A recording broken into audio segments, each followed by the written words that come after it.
மகன் தந்தை காற்றும் உதவி இவன் தந்தை என்னோற்றான் கொல்லணும் சொல் இது வள்ளுவருடைய வாய்மொழி. அதற்கு தகுந்தாப்போல என்னை உயர்த்திட்டார். இவனை பெறுறதுக்கு அப்பா அம்மா என்ன தவறு செஞ்சாங்களோ அப்படி நினைக்கணும், அது மாதிரி நினைக்க வச்சுருக்காரு. அதே நேரத்தில் அவருக்கு தேவையான நான் ஒரு தகப்பனாக இருந்து என்ன செஞ்சுருக்கேங்கிறத காட்டிலும் சிறு வயதிலேயே வந்து ஃபேன்சி ட்ரெஸ் காம்படிஷன்லாம் நிறையா கலந்துக்குவான். நான் அழைச்சிட்டு போவேன். அண்ணி ராமராஜனுடைய ஒய்ஃபு நல்லி கூட என்னை கிண்டல் பண்ணுவாங்க, என்ன பாண்டியம்மா உன் ஆசையெல்லாம் இளன் மூலியமாக தீர்த்துக்கிறியா அப்படின்னு கேட்பாங்க. அப்படி போகும்போது ஒரு புத்தக கண்காட்சியில் வீர சிவாஜியாக இவர் கெட்டப்பில் போயிருந்தார். ஆனால் நான் அப்போ டிவிஎஸ்பிட்டியில் தான் அவனை அழைச்சிட்டு போவேன். முருகர் கட்டை போட்டு வண்டியில் அழைச்சிட்டு போனால் பஸ்ஸில் இருக்கவங்களாம் அவனை பார்த்து கும்பிடுவாங்க. அந்த மாதிரி ஒரு நிகழ்வுகள் நடக்கும் நிறையா.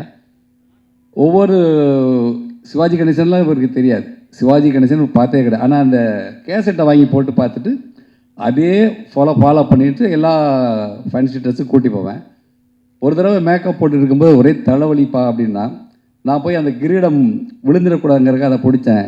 கையெடுங்க அப்படின்னா என்னன்னு கேட்டேன். ஸ்டேஜில் வந்து நீங்களா பிடிப்பீங்கன்னு கேட்டான். அது ஒரு 6 வயசு தான் இருக்கும்.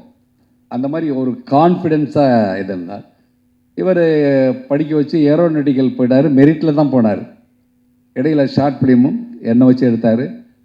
அந்த படிப்பிலேருந்து எங்கே விலகி போயிடுவானோங்கிற பயத்தில் நான் சொன்னேன், நீ படிப்பை முடிக்காமல் இந்த துறைக்கு வராத, நான்லாம் 35-40 ஆண்டுகளாக இருக்கேன், நான் இன்னும் அந்த நிலைக்கு வரல அப்படிங்கிறத கொஞ்சம் நிலைமையெல்லாம் எடுத்து சொன்னேன். அதுக்கு அவர் கேட்ட ஒரு பதில், பட்டப்படிப்பு முடிச்சுட்டு வேலை இல்லாமல் ஒரு 4 வருஷம் நான் வீட்டில் இருந்தேன்னா எனக்கு சோறு போடுவீங்களா போட மாட்டீங்களா? கண்டிப்பாக போடுவோம். அது மாதிரி நினச்சிக்கிட்டு 2 வருஷம் கொடுங்க, நான் இயக்குனர் ஆகி காட்டுறேன்னாரு. 2 வருஷம் இல்லை, 1 வருஷத்துலேயே ஆகி காட்டினார். இதை எதுக்கு சொல்லுவேன்னா, பெற்றோராக நம்ம வந்து தன்னுடைய பிள்ளைகளுக்கு அவருடைய விருப்பப்படி போகிறதுக்கான வாய்ப்பை கொடுக்கணும். நான் கொடுத்தேன், அவர் வந்தார். கொடுக்காம நம்மளுடைய இதுவே காட்டிகிட்டு இருந்தோம்னா அவர்களுக்கு அந்த வளர்ச்சியை தடை பண்ணிடுறோம் அப்படிங்கிற நிலையை வந்துடுவோங்கிறக்காகத்தான் நான் இதை சொல்கிறேன். இதை விட்டுட்டு நான் வந்து இந்த படத்தில் எங்கள் அப்பாவை இந்த மாதிரி ஒரு நிகழ்ச்சி நடந்தது அப்படிங்கிறத அவர் சொன்னதை, அது என்ன நடந்தது அந்த நிகழ்ச்சியை நான் விவரிக்க விரும்புகிறேன். நான் ஸ்டில்ஸ் ரவிட்ட உதவியாளராக இருக்கும்போது நான் ஸ்டில் ஃபோட்டோகிராஃபராக ஒரு திரைப்படத்துக்கு போயிருக்கேன். அங்கே இயக்குனருக்கு ப்ரொடக்ஷன் பர்சனல் அசிஸ்டண்ட்னு ஒருத்தர் இருப்பாங்க இயக்குனருக்கு. அவங்க தான் டீ காஃபி எல்லாம் கொடுப்பாங்க. எனக்கு என்னென்னா, இயக்குனர் எப்படி சொல்லி தராரு, அந்த நடிகர் எப்படி நடிக்கிறாரு, நடிகர் எப்படி நடிக்கிறாரு, இயக்குனர் எப்படி நடிக்கிறாருன்னு பார்த்து கம்பேர் பண்ணுவேன். இவர் சொல்கிற மாதிரி அவர் நடிக்கலையே, அவர் வேறு மாதிரி நடிக்கிறாரு, நானாக இருந்தேன்னா இவர் சொல்கிற மாதிரியே நடிப்பேனேன்னு எனக்குள்ளேயே கற்பனை பண்ணிக்கிட்டு அதை பார்த்துக்கிட்டு இருந்தேன் ரொம்ப ஆர்வமாக. இந்த பையன் வந்தார். எனக்கும் அப்போ 24 வயசு தான், அவரும் சிறு வயது தான். வந்தவுடனே என்னை பார்த்துக்கிட்டாரு, ஓ மூஞ்சி வச்சுட்டு இங்கே நிற்காத, அப்படி போயா அப்படின்னாரு. நான் திரும்பினோடனே அழுதுட்டேன். நான் கிராமத்துலேருந்து வந்த புதுசு, நம்ம மூஞ்சிக்கு என்ன, நானே பெரிய ஹீரோவாக நினச்சி தான் வந்திருக்கேன் மதுரையிலேருந்து. என்ன இப்படி சொல்லிட்டேன்னா கிட்டத்தட்ட 1 மணி நேரம் நான் அழுதுருப்பேன். அப்படியே செட்டுக்குள்ளே போய் அங்கங்கே அழுதுட்டு கண்ணீரெல்லாம் தொடச்சிட்டு கண்ணாடியை பார்த்து நான் பேசுகிறேன். இந்த மூஞ்சியை நீ அசிங்கப்படுத்திட்டே, இந்த மூஞ்சி சினிமாவில் வரும், நான் நடிப்பேன், நான் திரையில் வருவேன், அதை பார்க்கறது கூட நீ இருக்க மாட்டேன் அப்படின்னு என்னுடைய கோபத்தை அங்கே வெளிப்படுத்தலை, அந்த கண்ணாடி முன்னாடி வெளிப்படுத்தினேன். அதை நான் மறந்துட்டு வந்துட்டு நேராக வந்து செட்டுக்குள்ளே வர்றேன்.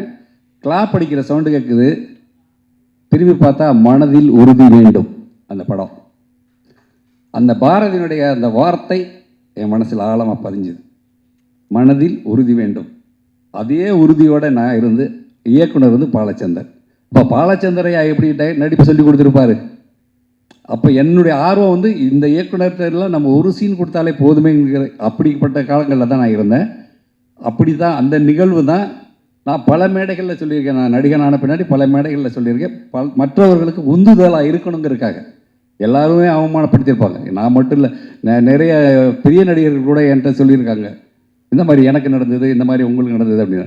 அதனால் இலக்கை நோக்கி பயணிப்பவர் பலர், ஆனால் சென்றடைவர் சிலர் தான்.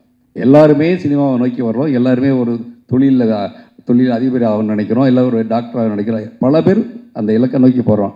சென்றடைவர் ஏன் சிலர்னா, கடைசி வரைக்கும் அந்த நோக்கத்திலிருந்து விலகாமல் இருக்கிறாங்களோ அவங்க தான் அந்த இடத்துக்கு வந்து சேர்றாங்க. இன்றைக்கு இந்த நிலைக்கு வந்து இவர் மகன் இந்த நிலைக்கு வந்திருக்கிறது எனக்கு பெருமைக்குரிய விஷயம். நான் கொஞ்சம் ஒரு 1 ஹவருக்கு முன்னாடி கூட அந்த புகைப்பட நண்பர்களோட பேசிகிட்டு இருக்கும்போது என்னுடைய அந்த ஆர்வம் அங்கேருந்து தான் நான் இங்கே வந்திருக்கேன். அப்போ அவங்கள்ட்ட சொன்னேன், ஆடின காலும் பாடின வாயும் சும்மா இருக்காதுங்க மாதிரி எனக்கும் கை சும்மா இருக்கல, நான் என் செல்ஃபோன்லேயாவது ஃபோட்டோ எடுக்கிறேன்னு சொல்லிட்டு அந்த ஒரு நண்பரை புகைப்படம் எடுத்தேன். அதில் எனக்கு ஒரு திருப்தி. ஆனால் இந்த நிலைக்கு நான் வர்றதுக்கு காரணம் ஸ்டில்ஸ் ரவி அவர்கள் தான். ஏன்னா அவர் ஒவ்வொரு நொடியிலையும் வந்து தொழில் அக்கறையில் தான் இருப்பார். நான் ஷார்ட்டில் போயிட்டு படம் எடுக்கிற நேரத்தில் யாராவது ஒரு சின்ன சீன் நடிக்கணும்னா கேமரா போட்டு நடிக்க போய் அடியெல்லாம் வாங்கியிருக்கேன். இங்கே ஆளுக்கு கேமரா ஸ்டாண்டில் இருக்க ஆளை கண்டானா, சார் அந்த பாரு சார் குடிமை போட்டு நிற்கிறோம் உங்களால் தான் சார் சொல்லுவாங்க. உடனே நான் போனேன்னு சொல்லுவார், நீ வேலைக்கு வேணால் வீட்டுக்கு போ, நீ நடிக்கத்தானே வந்த. இல்லைண்ணே இனிமேல்லாம் அப்படி பண்ண மாட்டேனே அப்படின்னு கையை காலில் பிடிச்சி விழுந்து திருப்பி மறுபடியும் வேலைக்கு சேர்ந்துக்குவேன். ஆனால் எனக்குள்ளே அந்த எண்ணங்கள் விட்டு போகலை, நடிக்கணுங்கிற எண்ணங்கிறது இன்றைக்கி வரைக்கும். உனக்கு 1 லட்ச ரூபா தர்றேன், நீ இங்கே வந்து ஒரு வேலையை செய் அப்படின்னா 500 ரூபா கொடுக்குற நடிக்கிறதுக்கு தான் போய் வேண்டிய இந்த 1 லட்ச ரூபா வேணான்ட்டு போயிருக்கேன். அது மாதிரி நடந்திருக்கு. ராஜா ராணி படம் நடிக்கும் போது நான் ஃபோட்டோகிராஃபர், திருமணத்துக்கு ஆர்டர் எடுத்து வச்சுட்டேன். இங்கே வந்து ஏ வெங்கடேஷ் சார் வந்து மலேசியாவில் ஒரு படம் ஷூட்டிங், உனக்கு 75,000 ரூபா சம்பளம், நீ வானார்.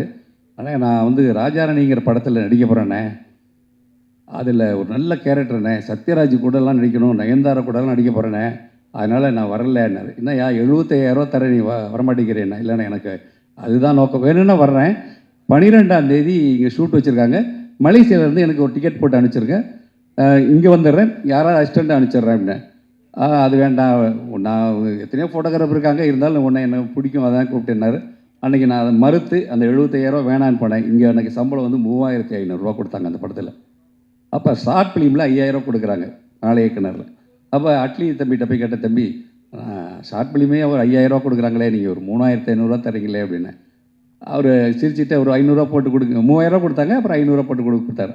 அந்த கேஷியர் என்கிட்ட அந்த வவுச்சர் எழுதும்போது சொன்னார், இந்த 3,500 ரூபாய்க்கு நீ ஃபீல் பண்ணுற இந்த திரைப்படம் ரிலீஸ் ஆன பின்னாடி கூட ஒரு சைவர் சேர்த்துக்க வாங்குவேன்னாரு. நான் வாங்குகிறேன். அப்போ அவர் எவ்வளோ கான்ஃபிடென்ஸாக சொன்னார், எல்லாருமே ஒரு கான்ஃபிடென்ஸ், அவர் அந்த கான்ஃபிடென்ஸோடு சொன்னார், இதுக்கு பின்னாடி ஒரு சைவர் சேர்த்துக்க பாண்டியன் நீ வாங்குவே அப்படின்னாரு. 100வது நாள் விழாவுக்கு போகிறோம். நான் நடிகனா ஒரு 100வது நாள் ஃபங்க்ஷனுக்கு போகிறது அதுதான் முதல் இது. இப்போ போன போது ஆர்யா தான் என்னை கூப்பிட்டு போய் ரிசீவ் பண்ணி வச்சார். ஃபங்க்ஷன் நடந்தது. யூகி சேத் அண்ணன் வந்தார். அவர் வந்து யார் இந்த ஆர்டிஸ்ட்னு பார்க்குறதுக்கு தான் நான் வந்தேன் அப்படின்னாரு. நான் தான் அப்படி சொன்னேன். நான் உடனே ஒரு பெருமையாக வந்து பந்தா பாண்டின்னு ஒரு விசிட்டிங் கார்டு அடித்து வச்சுருந்தேன். அடைமொழி இருந்தால் தான் சினிமாவில் நடிகர் ஆக முடியும் அப்படின்னு ஒரு கற்பனையில். அவர் வாங்கி பார்த்தோன்னு சொன்னார், நீ ஒன்றும் காமெடின்னு கிடையாது, ஒன்று பெரிய நடிகன், நீ உனக்குள்ளே என்ன வாய்ஸு என்ன பர்ஃபார்மன்ஸு, நீ ஏன் அதை வச்சுக்கிட்டு இருக்க, இன்னையிலேருந்து நீ ராஜாராணி பாண்டியன்னு வச்சுக்கன்னாரு. அவர் வச்ச பேர் தான் ராஜாராணி பாண்டியன். அன்னையிலேருந்து ராஜாராணி பாண்டியன் மாறியது. தேங்க்ஸ் யூகி சேது அண்ணா. என்றைக்குமே நம்ம ஒவ்வொரு விஷயத்துக்குமே நம்ம ஒரு நன்றி ஒருத்தர் செஞ்சாங்களா அதை நினச்சிக்கிட்டே இருந்தால் நம்ம வாழ்க்கை தன்னால் போயிடும். அதில் எந்த மாற்றமும் கிடையாது. இந்த வாய்ப்பை கொடுத்த தயாரிப்பாளர், அவர் பேரை சொல்கிறதுன்னா பேர்லாம் எனக்கு நினைவில் இல்லை. ஏன்னா அவரை பார்த்ததே 2வது 3வது பார்த்தேன். அதே மாதிரி கதாநாயகிகளோ கவின் தவிர, ஏன்னா கவின் எனக்கு ஏன் டக்குன்னு நினைவு வருதுன்னா என் பையன் பேர் கவியரசன், அதனால் கவின் உடனே நினைவுக்கு வந்துடும். மற்ற ஆர்ட் டைரக்டர் அவருக்கும் நன்றி, கூட உழைத்த அத்தனை நல்ல உள்ளங்களுக்கும் நன்றி. அதே மாதிரி உதவி இயக்குனராக இருந்த அந்த அனைவருமே வந்து என்னுடைய பிள்ளைகள் மாதிரி தான். என் மனைவிக்கு வீட்டில் வந்து தான் சாப்பிடுவானுங்க, இது பண்ணுவானுங்க, போயிட்டு அந்த மாதிரி கடைசி வரைக்கும் அவங்களுக்குள்ள இந்த இயக்குனர் உதவி இயக்குனர் எந்த பாகுபாடும் இல்லை. ஆனால் நம்ம காலத்துலலாம் இருந்துச்சு, இயக்குனருக்கு வீட்டுக்கு போனால் வெளியே தான் நிற்கணும். இங்கே அப்படி இல்லை, எல்லாம் ஒன்றா தெரிவாங்க. அந்த பாகுபாடு இல்லாமல் என் பையனும் இப்போ அவங்களை கவனிச்சுக்கிட்டதுக்கு அதுக்காக நான் என் பையனுக்கும் நன்றி சொல்லிக்கிறேன். இந்த வாய்ப்பை கொடுத்த உங்கள் அனைவருக்கும், என்னுடைய பேச்சை கேட்ட பத்திரிகை நண்பர்களுக்கும், இந்த இடத்துல என்னுடைய மகனுங்கிறத பதிவு பண்ணதுக்காகவும் நன்றி. வணக்கம்.